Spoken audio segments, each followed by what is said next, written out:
Hey, what's up everyone? Welcome to part 1 of my updated ranking of all of the artifacts in Minecraft dungeons from worst to best. This includes the new artifact that was introduced with the Jungle Awakens DLC, and the positions of a lot of artifacts have changed because alongside with the Jungle Awakens DLC, there also came out an update that buffed some artifacts and nerfed some artifacts, and also I've had a lot more experience with Minecraft dungeons since I made my first ranking, so this list is the most accurate and is up to date. As you heard, this is the first part of this ranking and I will be releasing the second part very soon, but other than that there are 23 total artifacts in Minecraft dungeons, so let's get into ranking them starting from the worst and making our way to the best. Alright, starting off from the worst artifact in Minecraft dungeons at number 23 is the Corrupted Seeds artifact. This is the new artifact that came out with the Jungle Awakens DLC. When you activate this artifact, it briefly entangles mobs and then poisons them as well. And in between uses, it has a 20-second cooldown. This says briefly entangles mobs, and it actually entangles mobs for about 3 seconds. And the poison damage that it does is per second,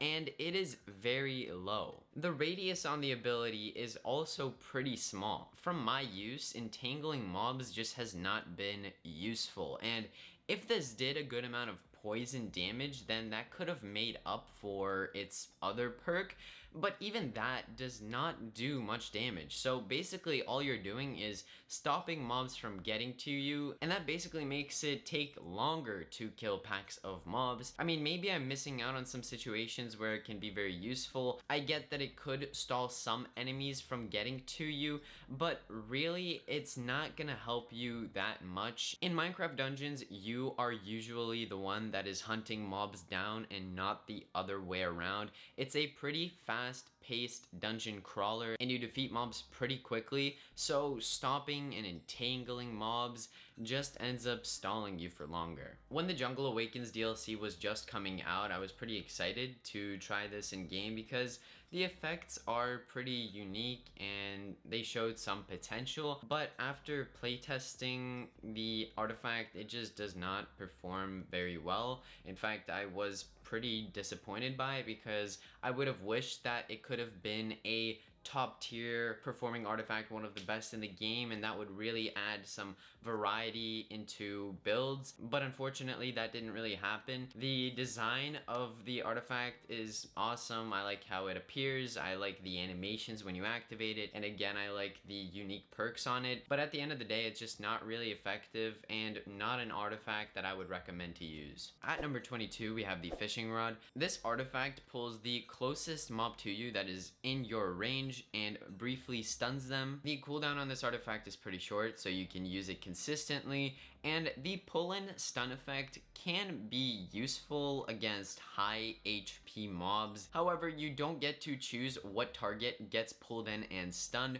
so most of the time you just pull in low HP mobs. You get the fishing rod right after you complete the tutorial, so we are all familiar with this artifact. In fact, it's a 100% chance to get it if you complete Squid Coast, so if you're hunting for this artifact, it's pretty easy to get, but the problem is that its effect is pretty underwhelming, and although you can use it consistently, its effect is just not as consistent. Next up at number 21 is the Wonderful Wheat, which summons the llama pet, and you can resummon the llama to your location every 5 seconds, and if the pet dies, then there is a 30-second cooldown before you can summon the pet again. The llama does a ranged attack where it spits on your enemies, and it does decent single target damage. Pets are just not that great in general. They may add to your damage here and there, but overall, more than half of the time, pets are just trying to catch up to you, and when they do, they don't even hit your target for a pretty decent amount of time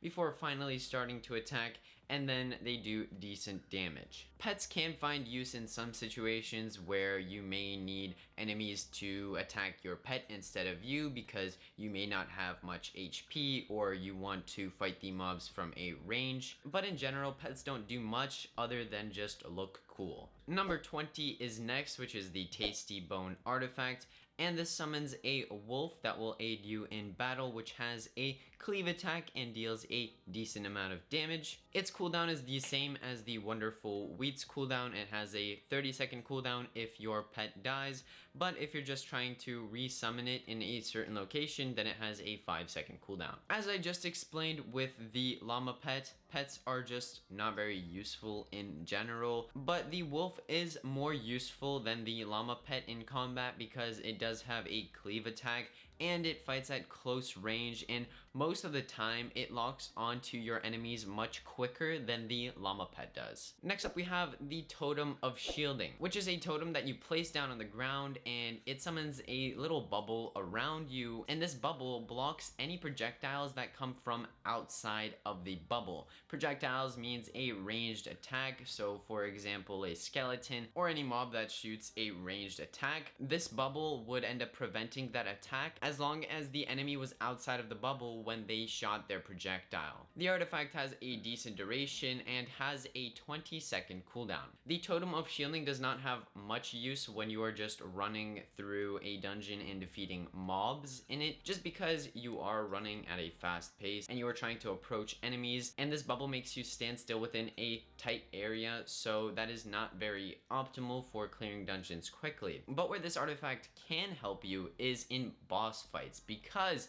a lot of boss fights actually fire projectiles, and this essentially makes you invulnerable from them for a short period of time. The utility of this artifact is pretty limited because it does mainly only help you within boss fights. I mean, when you're just clearing through mobs, they're really quick to defeat, and you standing there placing a totem just isn't the most efficient thing to do. So if you, for example, keep it in your inventory and only swap it in for boss fights, this could be great to have. But as for including this in your main build, this would not be in use for most of the time. Next up is the Totem of Regeneration, which when activated will place down a totem that creates a circular area around you that heals you and also allies that are inside it. It heals you per second over a medium amount of time, but that healing is really low for how long you have to stand to receive the healing. And that's another thing, you have to stand wherever you place the totem down,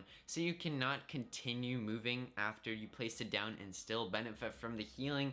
You have to keep standing on that circle around the totem. I would say that out of all of the healing options in the game, this is the least effective, but if you have nothing else to choose from, this can still help you out, and it is definitely better to have than nothing. It can serve you pretty well if you're willing to spend about 10 seconds standing, and if you are in a situation where mobs keep coming to you, then this can be more effective. At number 17, we have the Golem kit, which summons a golem pet. If it dies, it will take 30 seconds before you can summon it again, and you can resummon it every 5 seconds. This is very similar to the wolf and llama pets, more similar to the wolf pet because it is melee and it does cleave damage as well. I found from my testing that this was the most effective pet out of the few, and by a pretty decent amount as well. I think this could mainly be because this artifact is only obtainable on Apocalypse mode, while the other two artifacts are much easier to get because you can get them on default mode. The difference in the difficulty that you have to be to get these artifacts definitely shows on the performance of the artifacts. The Golem pet is much more responsive, deals much higher amounts of cleave damage, and is overall a much better pet than the others that we see. I still wouldn't say that this will give you a major DPS boost because a lot of the times you'll end up killing mobs before the Iron Golem pet will, but hey, you know, cool concept for an artifact, a nice big bodyguard to carry around with you. Hey, you can have 3 of these guys if that's what you want to do, so you can definitely have some fun with this artifact. At number 16, we have the Flaming Quiver, which gives you 7 burning arrows on use. Each one of these burning arrows will deal extra damage over time to your target when hit. That is pretty decent, and this artifact has a 30-second cooldown. This will increase the damage of your bow by a little bit. Where you will benefit even more from this artifact is if you have a bow that shoots multiple arrows, like the Harp crossbow, which shoots 5 arrows, so you benefit from this artifact times 5. What I really like about this artifact is that on use, this basically just gives you 7 arrows, and with the issue of conserving arrows in bow builds, this can be really useful. In fact, if you fill up all 3 of your artifact slots with the Flaming Quiver artifact, and then you combo that with the cooldown enchantment, you will have unlimited arrows. Decent damage boost, increases your arrows, pretty decent artifact. At number 15, we have the Shock Powder, which stuns enemies in a medium circle around you for a fairly long period of time, and this has a 15-second cooldown. This artifact is great for stunning a big pack of mobs. It can be pretty difficult because mobs generated are usually pretty scattered, and it is difficult to get a good stun on them. When you do, it is really effective, but most of the time you're not going to get a whole lot of value out of every activation of this artifact, and since it has a 15-second cooldown, that is pretty detrimental to its overall effectiveness. The effect of the Shock Powder artifact is actually pretty great. It can stun a big pack of mobs, and that makes putting them away really easy and also surviving much easier as well. However, this artifact is pretty overkill. Most of the time you don't need such a big stun, and the trade-off here is that it is a bigger stun, but the cooldown of the artifact is much longer, and honestly I'd rather have the shorter cooldown and a smaller radius and duration of stun. Next up at number 14, we have the Soul Healer, which will heal you and also allies near you for about a third of your health. It has a 5-second cooldown, and it is activated through souls. The heal that this has is pretty decent, but unfortunately because of this artifact's cooldown being increased recently with the Jungle Awakens DLC update, the artifact is just not nearly as effective as it was before. It cannot sustain you on its own right now, as where it could sustain you on its own pretty well before the update. It does heal you and everybody around you, so if you are trying to become a healer for the group, this is pretty nice to have, but after the debuff to this artifact, it is just not the same. I wish that Mojang would have just kept the artifact the same. It was in a pretty good spot as it was. Nevertheless, the artifact is still good. It's just not great as it was before. Number 13 is next, which is the Love Medallion, which will turn up to 3 hostile mobs nearby into allies for 10 seconds, and then it will make them disappear. Turn mobs also receive a percentage boost to their damage, and the artifact has a total cooldown of 30 seconds. I mean, basically you activate this artifact and you instantly defeat 3 mobs, and you also get some companions for 10 seconds that will help you defeat some other mobs as well. These turn mobs are pretty effective in tanking damage for you, and they can do a decent amount of damage as well. The cooldown on this artifact is pretty long though, so it's hard to use it very consistently, and if the cooldown of the artifact was to be reduced, it could be a top tier artifact, but because of that cooldown, this artifact is just okay, and it can help you a pretty decent amount in certain times. At number 12, we have the Fireworks Arrow, which will give you a firework arrow that when fired will deal a large amount of AoE damage on impact, and the artifact has a cooldown of 30 seconds. The Fireworks Arrow deals a lot of damage. The cooldown does hold it back though, because you can only use it once every 30 seconds, which is a large amount of time. However, the burst damage that you do is amazing, and when you combine this with bows that can shoot multiple arrows at the same time, and then also with Infinity, you have a very strong artifact on your hands that will deal a lot of damage in the situations that you use it, which could be really good in mini boss fights or boss fights. On its own, this artifact is not really great, but its potential is pretty high, which is why it's higher up on the list. If the cooldown of this artifact were to be lowered by maybe half, then this would see a lot more play. Well, everybody, that's about it for my first part of my updated ranking of all of the artifacts in Minecraft Dungeons.